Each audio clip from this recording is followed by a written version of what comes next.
Selamat pagi anak-anak, selamat berjumpa lagi dengan Bu Komang pada pembelajaran tematik tema 7, sub tema 1, pembelajaran 3 dan 4. Nah, anak-anak, bagaimana kabarmu hari ini?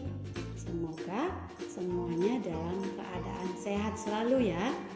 Nah, sebelum pelajaran kita mulai, marilah kita berdoa bersama-sama agar pembelajaran kita hari ini berjalan dengan lancar dan bermanfaat bagi kita semua. Ya, mari kita berdoa. Mulai. Berdoa selesai. Anak-anak, adapun tujuan pembelajaran kita hari ini yang pertama yaitu siswa mampu menggali informasi teks narasi sejarah secara lisan serta membuat pertanyaan dengan teks narasi. Yang kedua, siswa mampu mengetahui perlawanan bangsa Indonesia terhadap penjajah serta perkembangan pergerakan nasional Indonesia.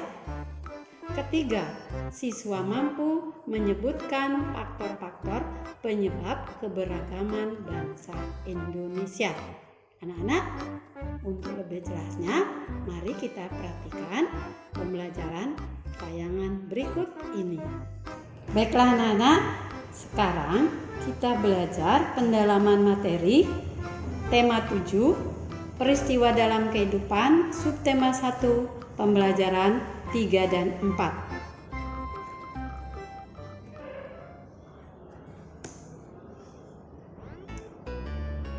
Nah, anak-anak, pertama kita akan belajar bagaimana cara menggali informasi teks narasi sejarah secara lisan.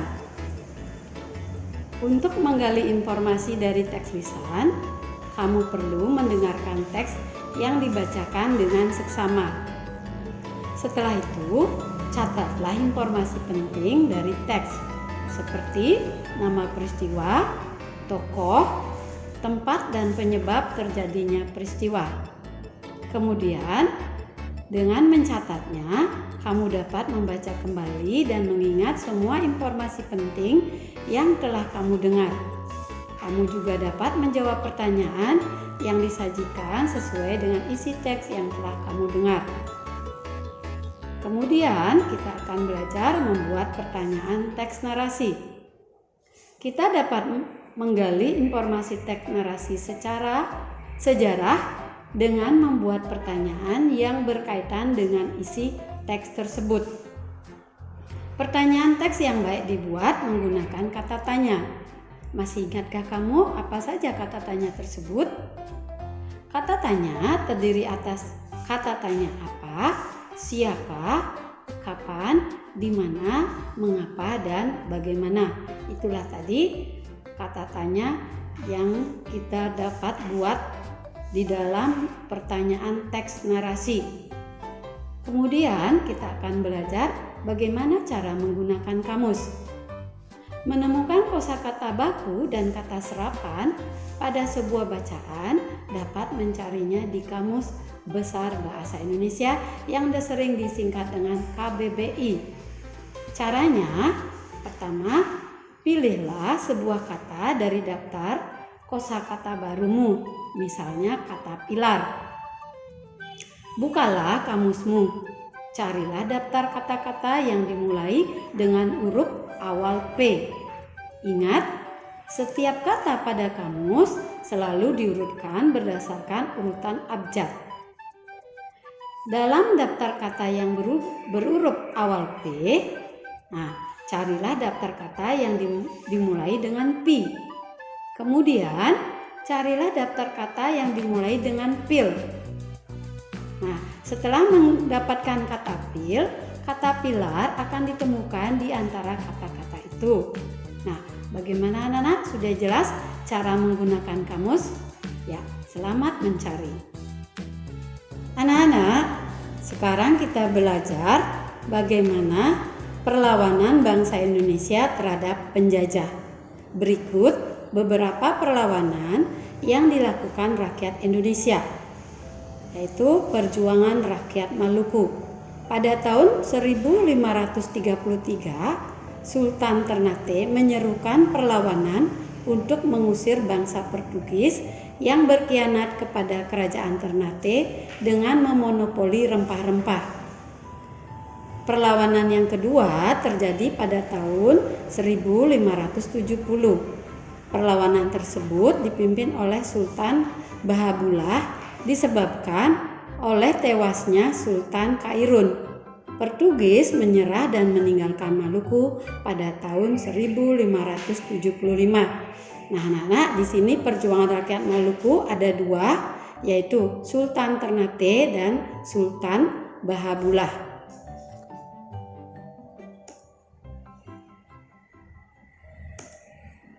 Nah, berikut yaitu perjuangan rakyat Sumatera.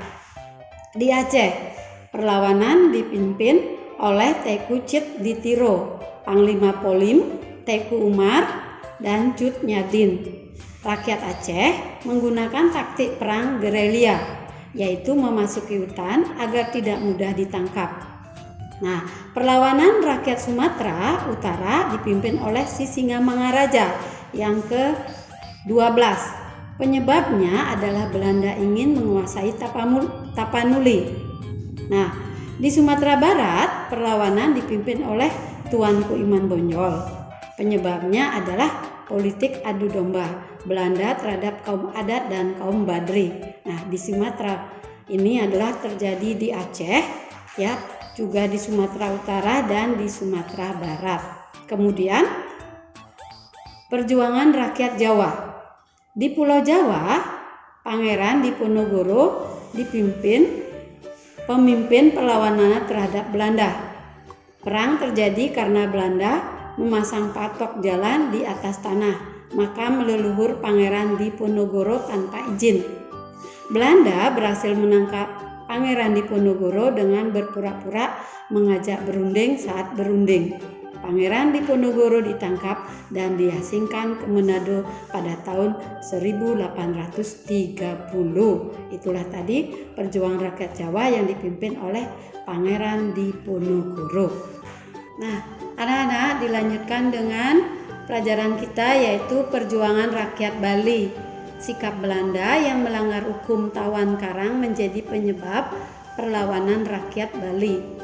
Perlawanan dipimpin oleh I Gusti Ketut Jelantik di sekitar benteng Jagaraga sehingga disebut Perang Puputan Jagaraga, yaitu tahun 1846 sampai 1849.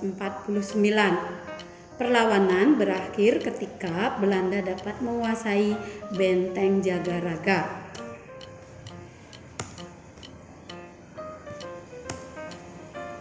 Nah, berikut yaitu perjuangan rakyat Kalimantan Selatan. Pangeran Antasari memimpin perlawanan rakyat Kalimantan Selatan. Penyebab perlawanan adalah sikap Belanda yang berusaha menguasai kerajaan Banjar. Belanda juga memonopoli perdagangan dan mencampuri urusan kerajaan. Itulah tadi perjuangan rakyat Kalimantan Selatan yang dipimpin oleh Pangeran Antasari. Nah, selanjutnya kita belajar tentang perkembangan pergerakan nasional Indonesia. Secara umum, munculnya kebangkitan pergerakan nasional di Indonesia dipengaruhi oleh beberapa faktor seperti faktor internal dan faktor eksternal.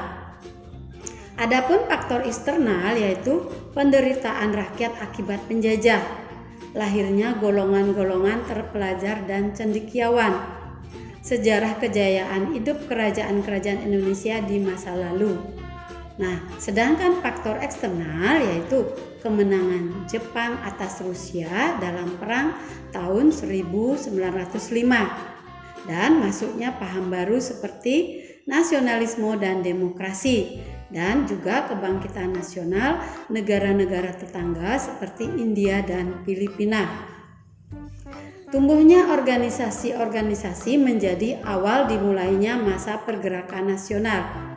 Secara umum, masa pergerakan nasional Indonesia dapat dibedakan menurut sifatnya, yaitu masa kebangkitan nasional, masa radikal, dan masa moderat. Pertama, masa kebangkitan nasional. Nah, di sini kita bahas masa kebangkitan nasional, yaitu periode 1900-an, di mana karakteristik organisasi yaitu babak baru perjuangan bangsa Indonesia melalui organisasi di bidang pendidikan politik, ekonomi maupun sosial budaya. Adapun contoh organisasinya yaitu Budi Utomo, Serikat Islam, Indonesia Party, dan Muhammadiyah. Nah, untuk masa radikal yaitu periode 1920 sampai 1927, di mana karakteristik organisasinya yaitu pergerakan politik menggunakan taktik non-kooperatif yang keras terhadap penjajah, mendorong semangat kebangsaan dan persatuan melalui rapat-rapat umum, surat kabar, dan lembaga pendidikan. Adapun contoh organisasinya yaitu Perhimpunan Indonesia atau PI, Partai Komunis Indonesia atau PKI, dan Partai Nasional Indonesia atau PNI. Kemudian di masa moderat yaitu periode 1930-an. Adapun karakteristik organisasi yaitu pergerakan politik menggunakan taktik kooperatif dengan penjajah, memperjuangkan kepentingan rakyat dengan mengirimkan wakil-wakilnya dalam Dewan Perwakilan Rakyat atau Volksraad, di mana contoh organisasinya yaitu Perindra dan Gerindo. Nah, itulah tadi masa kebangkitan nasional, masa radikal, dan masa moderat. Nah, anak-anak, selanjutnya kita belajar bagaimana faktor-faktor atau penyebab keberagaman bangsa Indonesia. Ada beberapa faktor penyebab terciptanya masyarakat yang majemuk di Indonesia, yaitu faktor letak geografis negara Indonesia yang dilalui garis khatulistiwa, faktor sejarah Indonesia yaitu adanya percampuran budaya asing, dan faktor keberagaman kenampakan alam di Indonesia karena wilayah Indonesia terdiri atas pulau-pulau. Nah, selanjutnya bagaimana memaknai keberagaman sebagai identitas bangsa Indonesia, yaitu dengan semangat persatuan para pejuang diwujudkan pada Kongres Sumpah Pemuda II pada tanggal 27 sampai 28 Oktober 1928, di mana Kongres Pemuda kedua merupakan lanjutan dari Kongres Sumpah Pemuda pertama. Kongres Sumpah Pemuda kedua menghasilkan sebuah sumpah persatuan yaitu Sumpah Pemuda. Nah, perhatikan di sini gambarnya anak-anak anggota PPPI yang merumuskan Sumpah Pemuda. Nah, perhatikan Sumpah Pemuda berikut. Kita baca bersama-sama ya anak-anak. Sumpah Pemuda. Pertama, kami putra-putri Indonesia mengaku bertumpah darah satu tanah air Indonesia. Kedua, kami putra-putri Indonesia mengaku berbangsa yang satu, bangsa Indonesia. Ketiga, kami putra-putri Indonesia menjunjung bahasa persatuan dan bahasa Indonesia. Nah, itulah tadi bunyi dari Sumpah Pemuda. Nah, diharapkan anak-anak nanti bisa menghafalkan bunyi dari Sumpah Pemuda pertama, kedua, dan ketiga. Sekian pembelajaran kita hari ini. Bagaimana perasaan anak-anak setelah mengikuti pelajaran tadi? Semoga semuanya menyenangkan ya. Nah, sekarang kita lanjut yaitu membuat kesimpulan dari pembelajaran tadi. Pertama, kesimpulannya yaitu untuk menggali informasi dari teks lisan perlu mendengarkan teks yang dibacakan dengan seksama. Yang kedua, perlawanan bangsa Indonesia terhadap penjajah seperti perjuangan rakyat Maluku, perjuangan rakyat Sumatera, perjuangan rakyat Jawa, dan perjuangan rakyat Bali. Nah, Munculnya kebangkitan pergerakan nasional di Indonesia dipengaruhi oleh beberapa faktor seperti faktor internal dan faktor eksternal. Yang ketiga, ada beberapa faktor penyebab terciptanya masyarakat majemuk di Indonesia, yaitu karena faktor letak geografis, faktor sejarah, dan faktor keberagaman. Nah, anak-anak, untuk sekarang kita tutup pembelajaran kita hari ini dengan doa. Mari kita berdoa. Berdoa selesai. Demikian pembelajaran kita hari ini. Sampai jumpa anak-anak. Dah.